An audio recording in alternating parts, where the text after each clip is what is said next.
ना अफवाहें, ना सनसनी, ना हवा हवाई बातें, सत्य और तथ्यों के साथ खबरों की तह तक।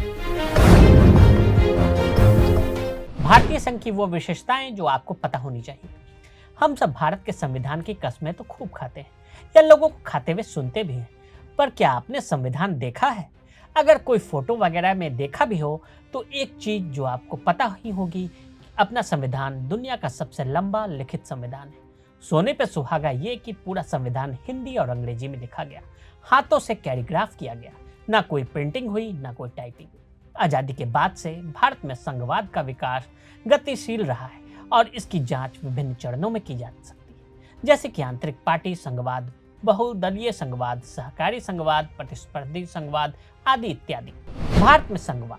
भारत एक एकात्मक सरकार की ओर झुकाव के साथ ही संघीय प्रणाली के रूप में कार्य करती है। अक्सर अर्ध संघीय प्रणाली मानी जाती है। यह संघीय और एकात्मक दोनों प्रणालियों की विशेषताओं को समाहित करती है, जबकि फेडरेशन शब्द संविधान में अनुपस्थित है। संघीय तत्वों को 1919 में भारत सरकार अधिनियम के माध्यम से पेश किया गया। भारतीय संघ की संघीय विशेषताएं। 2 स्तरों पर सरकारें, केंद्र और राज्य दोनों सरकारें सह अस्तित्व में हैं। शक्तियां का विभाजन। 7वीं अनुसूची में 3 सूचियां संघ राज्य समवर्ती सूचियों में विषयों का आवंटन करती हैं। संविधान की सर्वोच्चता। भारत में संविधान सर्वोच्च कानून है जिसे न्यायपालिका द्वारा बरकरार रखा जाता है। स्वतंत्र न्यायपालिका। शिखर पर सर्वोच्च न्यायालय के साथ एकीकृत न्यायपालिका संरचना। भारतीय संघ की एकात्मक विशेषताएं। संविधान का लचीलेपन में कठोरता का मिश्रण। कुछ प्रावधानों में आसानी से संशोधन किया जा सकता है। केंद्र के पास अधिक शक्ति। संविधान संघ सूची को अधिक शक्तियां प्रदान करती है, जैसे संसद को कुछ मामलों में राज्य के कानूनों को खत्म करने की अनुमति मिलती है। राज्यसभा में असमान प्रतिनिधित्व। राज्यों का प्रतिनिधित्व जनसंख्या पर आधारित है, जो कि आदर्श संघीय प्रणाली में समान प्रतिनिधित्व से भिन्न है। विधानमंडल के भाग के रूप में कार्यपालिका। केंद्र और राज्य दोनों कार्यपालिकाएं अपने अपने विधानमंडल का भाग हैं। लोकसभा का प्रभुत्व। लोकसभा के पास राज्यसभा से अधिक शक्तियां हैं।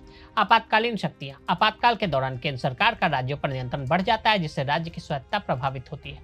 एकीकृत न्यायपालिका। न्यायपालिका एक एकल एकीकृत इकाई के रूप में कार्य करती है। एकल नागरिकता। नागरिकों के पास केवल राष्ट्रीय नागरिकता होती है, जो एकता की भावना को बढ़ावा देती है। राज्यपाल की नियुक्ति। राज्यपाल की नियुक्ति केंद्र द्वारा की जाती है, राज्य सरकार द्वारा नहीं। नए राज्यों का गठन।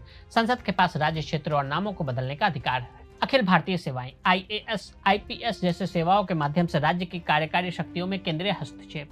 एकीकृत चुनाव मशीनरी। चुनाव आयोग केंद्र और राज्य दोनों स्तरों पर चुनाव कराता है। राज्य विधेयकों पर वीटो। राष्ट्रपति कुछ राज्य विधेयकों पर पूर्ण वीटो शक्ति का प्रयोग कर सकते हैं। एकीकृत ऑडिट मशीनरी। राष्ट्रपति द्वारा नियुक्त CAG केंद्र और राज्य दोनों स्तरों पर खातों का ऑडिट करते हैं। प्रमुख अधिकारियों को हटाने की शक्ति। राज्य स्तर पर कुछ प्रमुख अधिकारियों को राज्य सरकार द्वारा नहीं हटाया जा सकता, जो संघवाद सिद्धांतों से दर्शाता है। अगर आप भी लेना चाहते हैं देश दुनिया की तमाम जानकारी, तो आज ही सब्सक्राइब करें हमारे चैनल को। साथ ही नीचे दिए बेल आइकन को जरूर दबाएं ताकि हर अपडेट आप तक पहुंच सके।